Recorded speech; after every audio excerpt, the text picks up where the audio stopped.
Welcome to A Level and EP Physics. In today's lesson, we will discuss past paper questions from October-November 2023, Paper 1, Variant 1. In today's lesson, we will focus on electricity and radioactivity questions from this paper. As always we do, we will discuss these questions in detail so you can improve your conceptual understanding of these topics and also you can have better understanding of these exam questions. Let's study together, let's improve together. Question 30 says the current I in a conductor is given by the equation shown. What does the letter small n represent in this equation? So we need to understand n is the number of charge carriers per unit volume. So simply we can say n is the number of charge carriers per unit volume, or you can say number of free electrons per unit volume.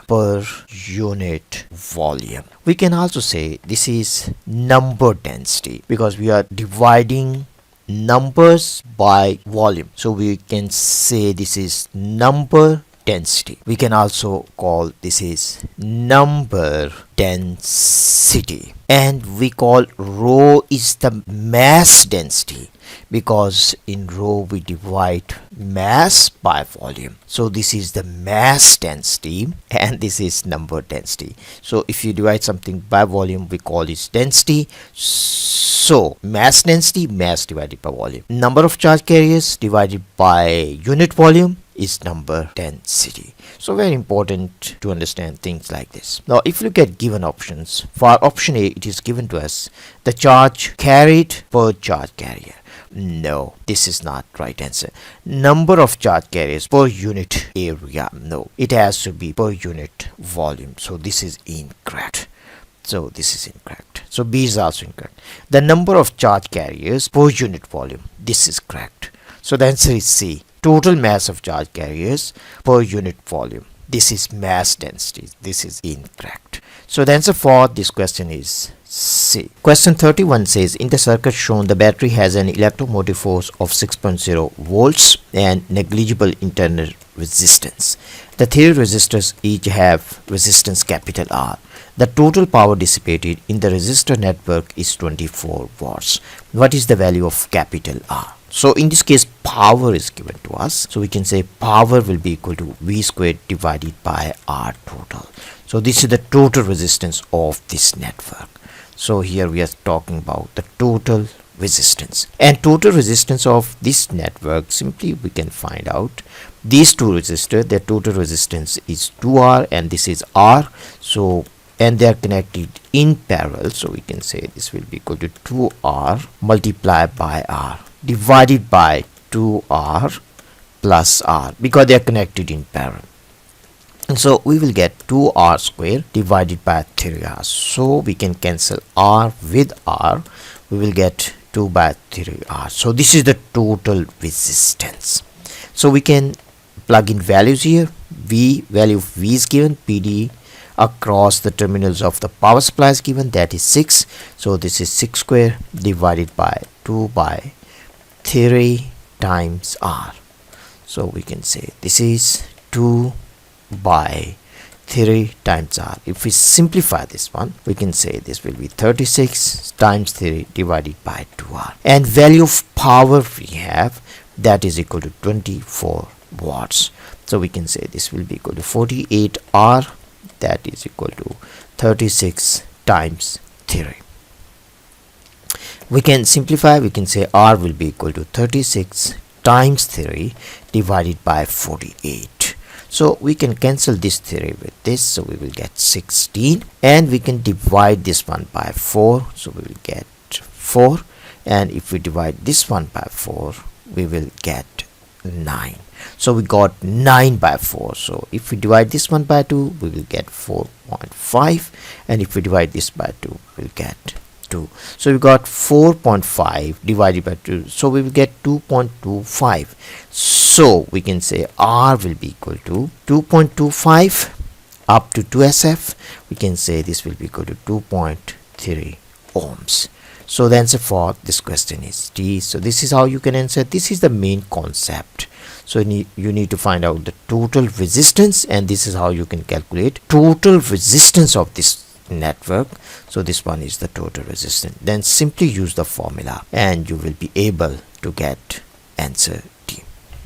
Question 32 says, which graph could show how the resistance capital R of a filament lamp varies with the applied potential difference V as V is increased to the normal operating PD. For filament lamp, we need to understand how PD affects the resistance. So we can say filament lamp. For filament lamp, if PD increases, mean the potential difference across filament lamp increase, resistance of filament lamp will also increase, because when PD increases, it means more electrical energy will be converted into thermal energy. More electrical energy will be converted into thermal energy. So it means that temperature of filament lamp will increase. Thermal energy, so it means temperature of the filament lamp will increase. As temperature of filament lamp increases, resistance of filament lamp increases with PD.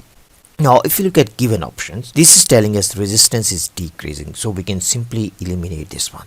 This is telling us resistance remains constant with PD, so we can also eliminate this. Now the answer can be A or answer can be B. This is starting from 0. This is telling us when there is no potential difference across filament lamp, its resistance is equal to 0, and that is not possible. It must have some resistance even when there is no PD across filament lamp. So we can also eliminate this. So the answer for this question is C. This is how you need to answer. Question says, a piece of conducting putty is in the shape of a cylinder of length 60 mm and diameter 20 mm. The resistance between the ends of the cylinder is 20 ohms. What is the resistivity of the putty? Pretty straightforward question. So it is given to us the shape of the putty is cylinder. So we can simply draw this cylinder first of all. So this is the cylinder. The length of the cylinder is given to us. So we have value of L, that is equal to 60 millimeters, and diameter is given to us, that is equal to 20 millimeters. And it is also given to us the resistance between the ends of this cylinder, mean between these two ends, resistance is equal to 20 ohms.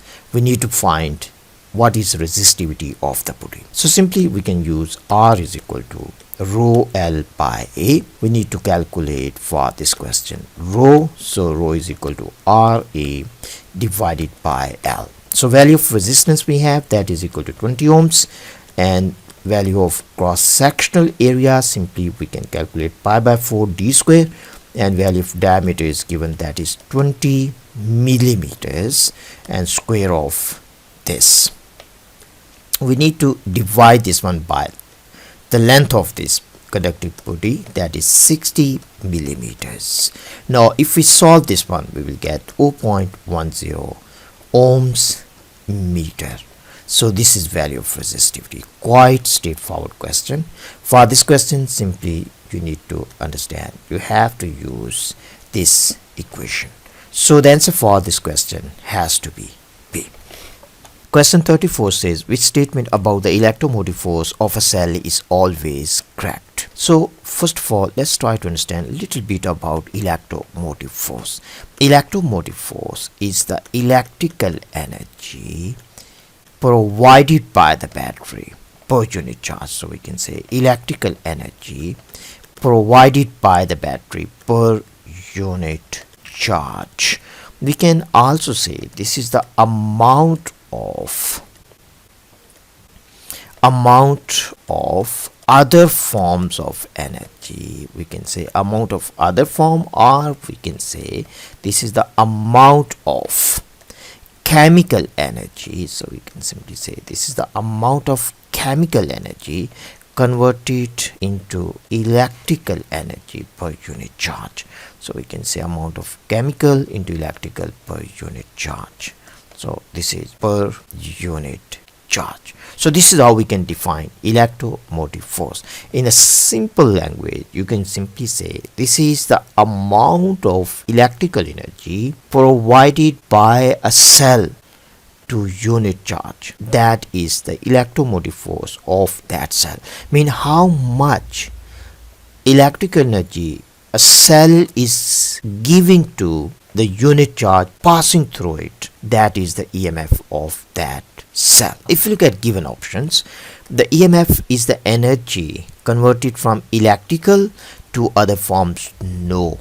EMF is the amount of chemical energy into electrical. So this is actually for the potential difference. This is how we define potential difference to other forms per unit charge. So this option is incorrect. The EMF is the energy provided by the cell per unit charge passing through it.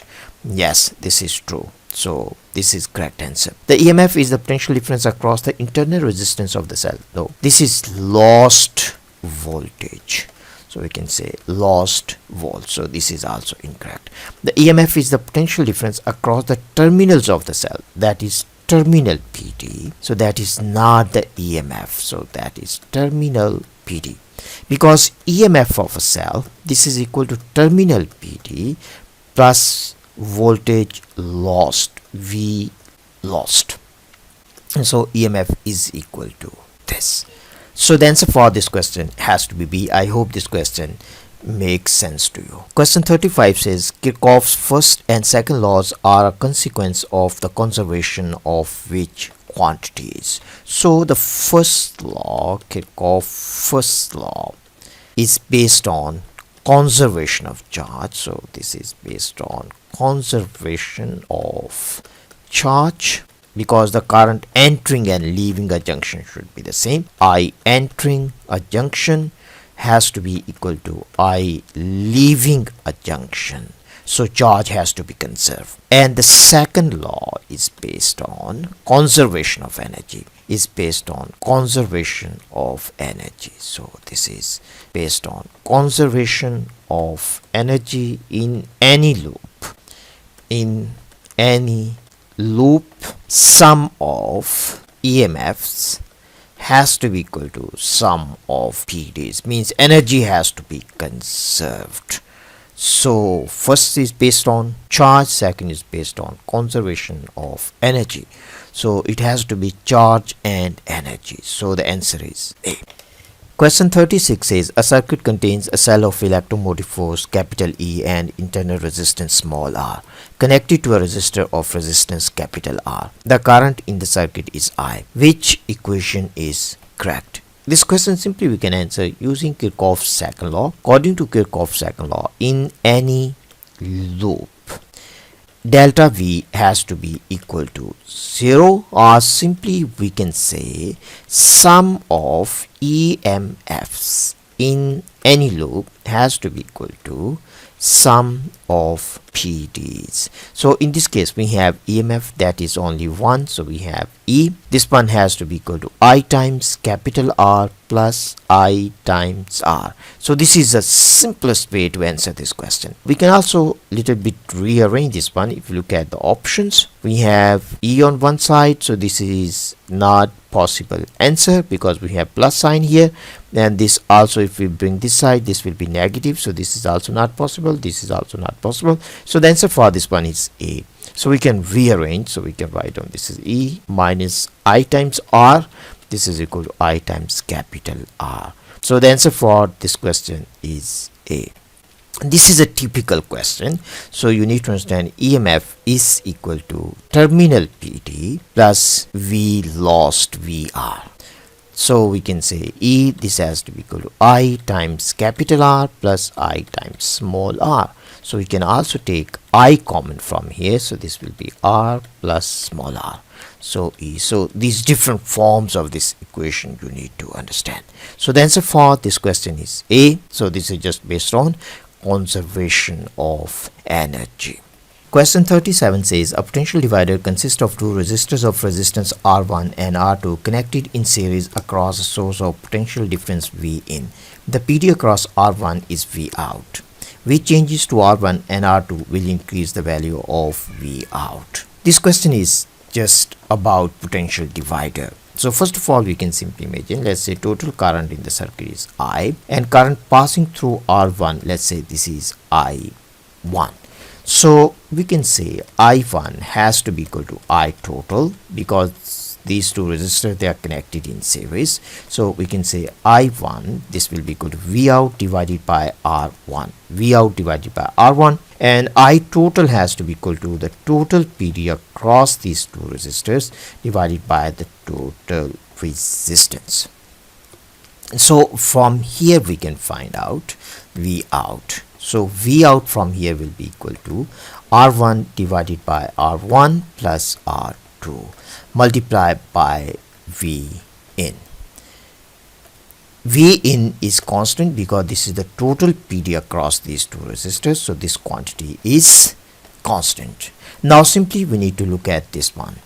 Is this overall increasing or decreasing? If it increase overall, it means V out will increase. If it overall decrease, it means V out will decrease. If it overall stays same, it means V out will stay same. Now first of all, look at option A. For option A, we can write down V out.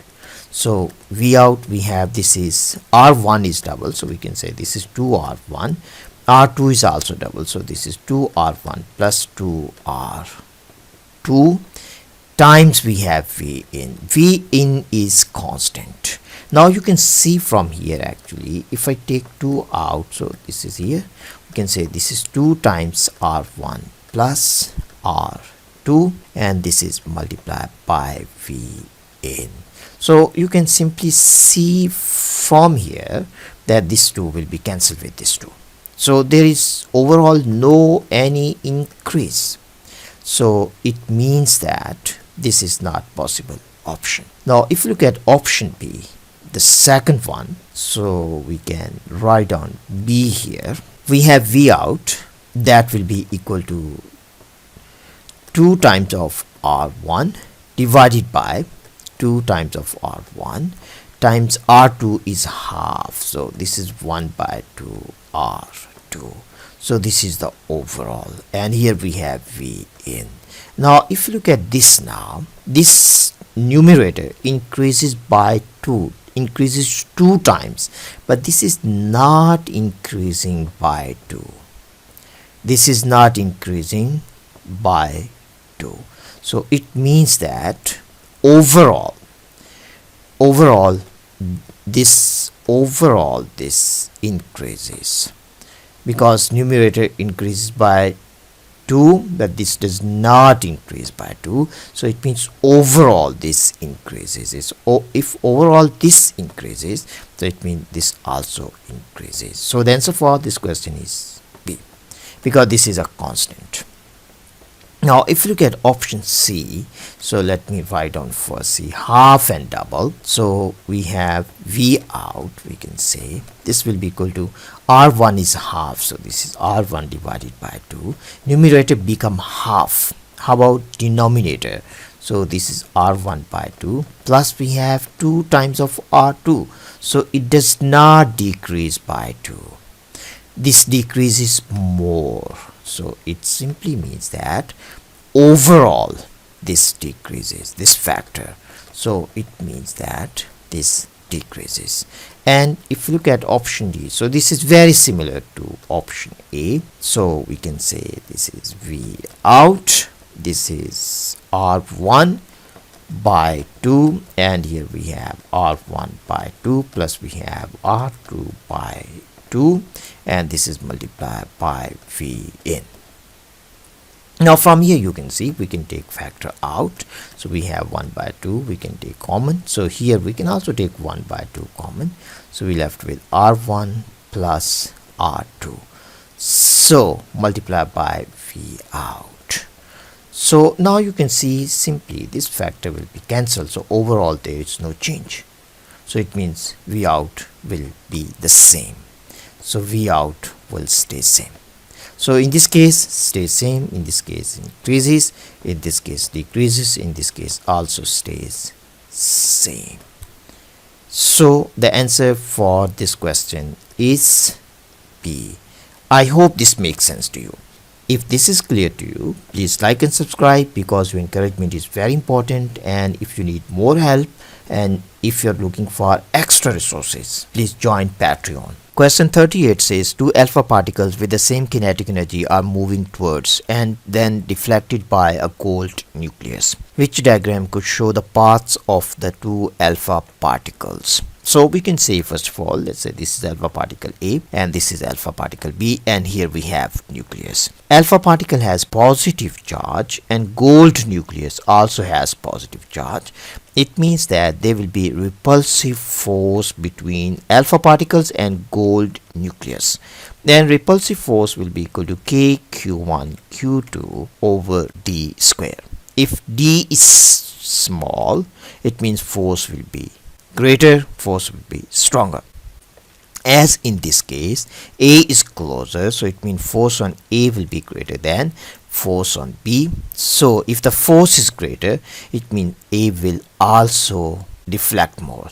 So we can say more deflection for A. So these are the points we need to understand. Now if you look at option A is deflecting less, B is deflecting more. Actually this is showing B is attracted, so this is incorrect.